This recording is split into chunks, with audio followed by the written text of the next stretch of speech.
You're listening to Eat, Theatre, Sleep, Repeat. Blackpool Grand Theatre's podcast. Your fun-filled look behind the curtain. Get ready for incredible stories, backstage gossip, community highlights, and plenty of star power. Let's dive in. Hello and welcome to Eat, Theatre, Sleep, Repeat. My special guests joining me today are Jason Durr and Katie McGlynn, who currently star in Murder at Midnight, which is at Blackpool Grand Theatre at the end of January 2026. Welcome, guys. How are we?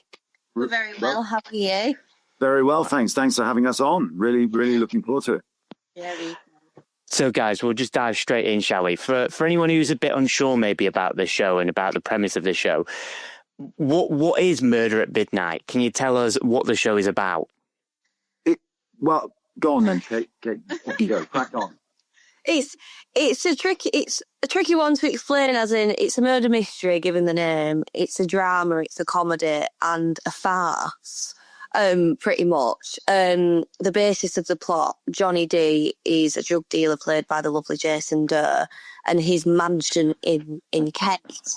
And he has a lot of weird and wonderful guests. I play his partner Lisa, Susie Blake's playing his mother, and Max Borden plays a police officer undercover, and it's crackers, isn't it? I don't know how it's bonkers, and it's you know, and it's got a bit of something for everybody. So you know, if you like a bit of drama, if you like a bit of comedy, I think the clue's in the title, Murder at Midnight. So you know something's going to happen around that time, and we've been really lucky, haven't we, Kate? We on the tour.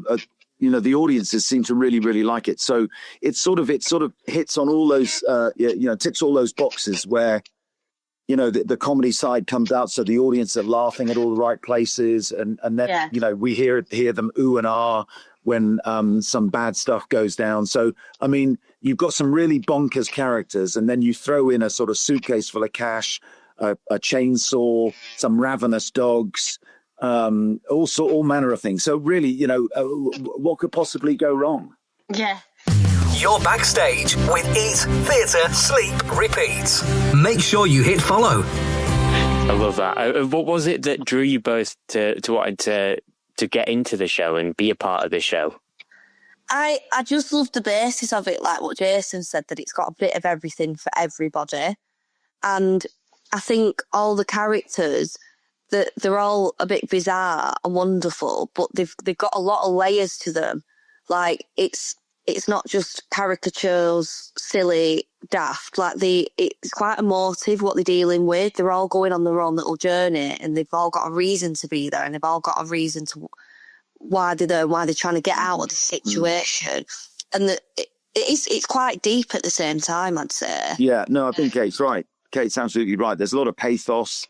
But, that's sort of weaved in and stitched in with all the humour and the sort of crackers part of it as well.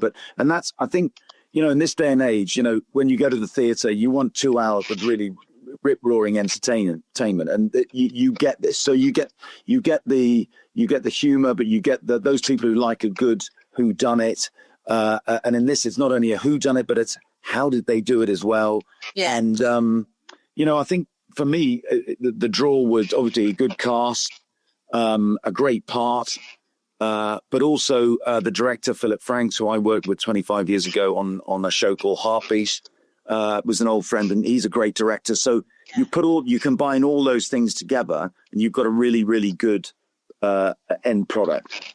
Yeah. I just want to mirror what Jason said there as well, because I love my part as well when I was reading it, and just the whole plot. And when I saw the cast and the director, I was like, I can't not do this. It looks like so much fun. And we are at that fun, aren't we? But also, don't you think, Katie, it's one of those shows that, there's a lot of whodunits out there on the sort of theatre circuit. There's a lot of, if it's not a musical, it's a whodunit. And, audiences kind of get a bit tired of them. But this has got a sort of, the unique selling point about this is that it's a new play, so no one will ever have seen it. So it's new, it's exciting, it's relevant, it's funny, it's sort of topical now because it's a more modern take on a whodunit. We've got crossbows, chainsaws, guns, There's even, a little bit of other stuff in there, back sort of drugs and all sorts of stuff. So it's not only for a young audience, but the older audience can enjoy it as well. So, like I said, it ticks a lot of boxes. Yeah, definitely.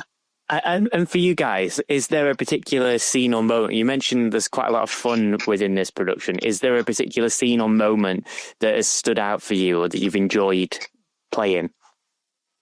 For me, I think my favourite bit is when it all unravels.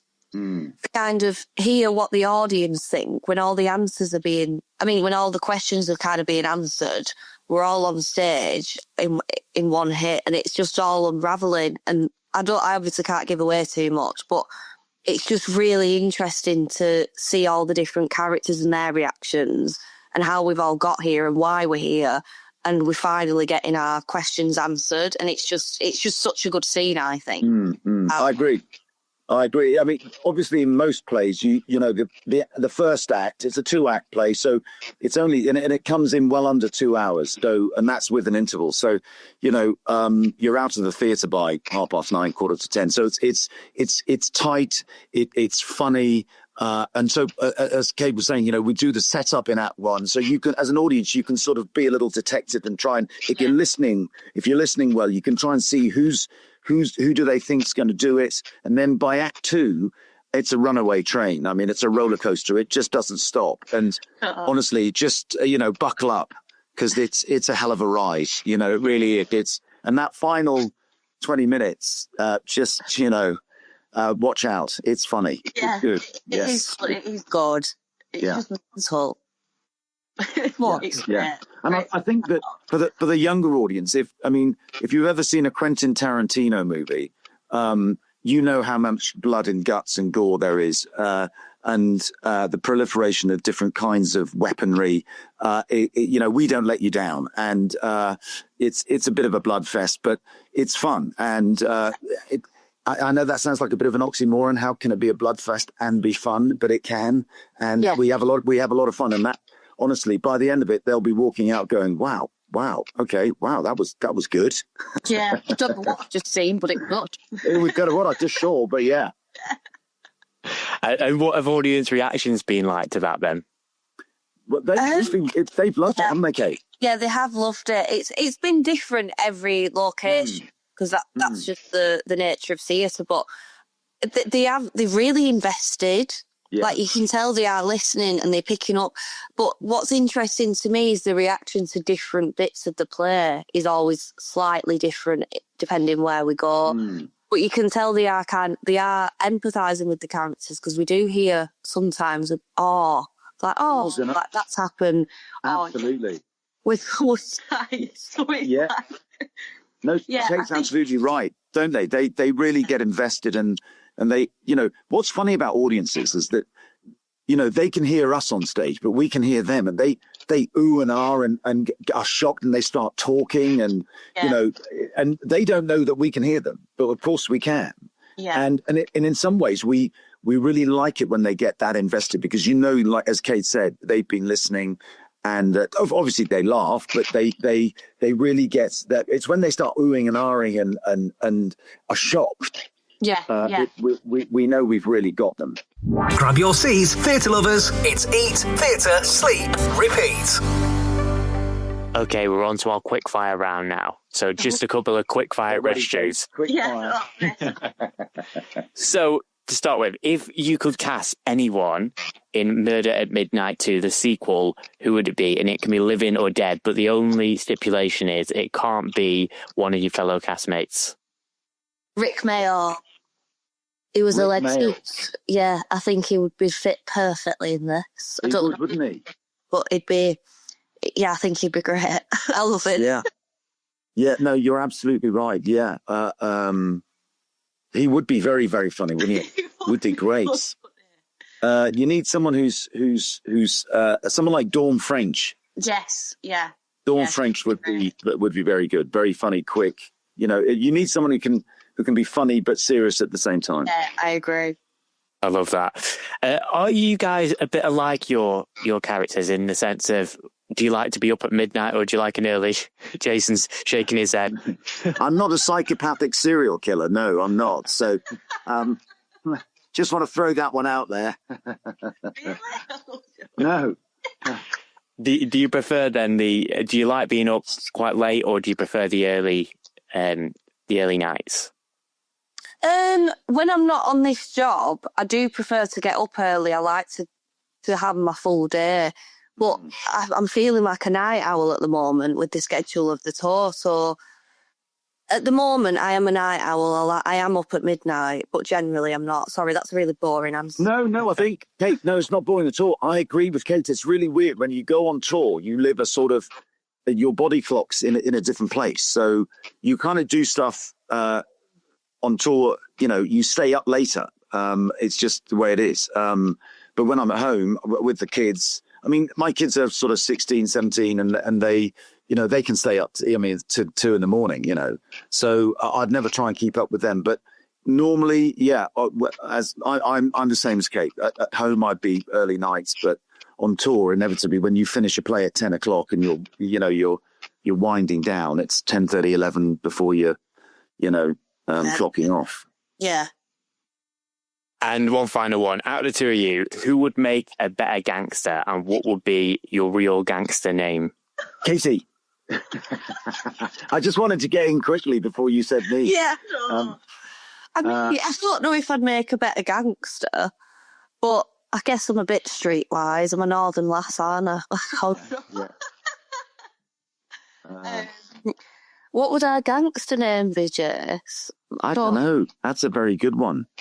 I have an alter ego name, so I'm just going to say that.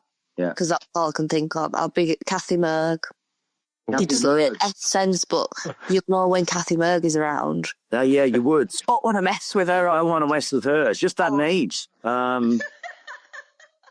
Yeah. I don't know. Jace Two Guns or something. I don't know. Well, I don't know. Not that I have any guns at home. I tell you, it's not that bad at all. But I would be the worst gangster in the world. Yeah, I don't think I'd be able to keep on top of it. I've got too much conscience, I'm dressed out all the time. No, exactly. I'd just be letting them go and go, here, look. I'd feel bad. I would too. I'd be still anymore. Like, oh, go on, have some more. There you go. Yeah.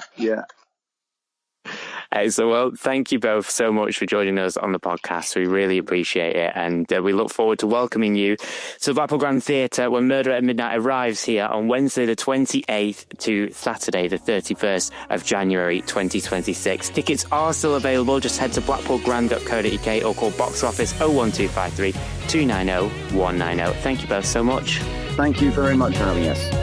Take care. That's a wrap on Eat, Theatre, Sleep, Repeat. Thanks for joining us at Blackpool Grand Theatre. And don't forget to like, most definitely follow, and join us again. Until next time, stay fabulous.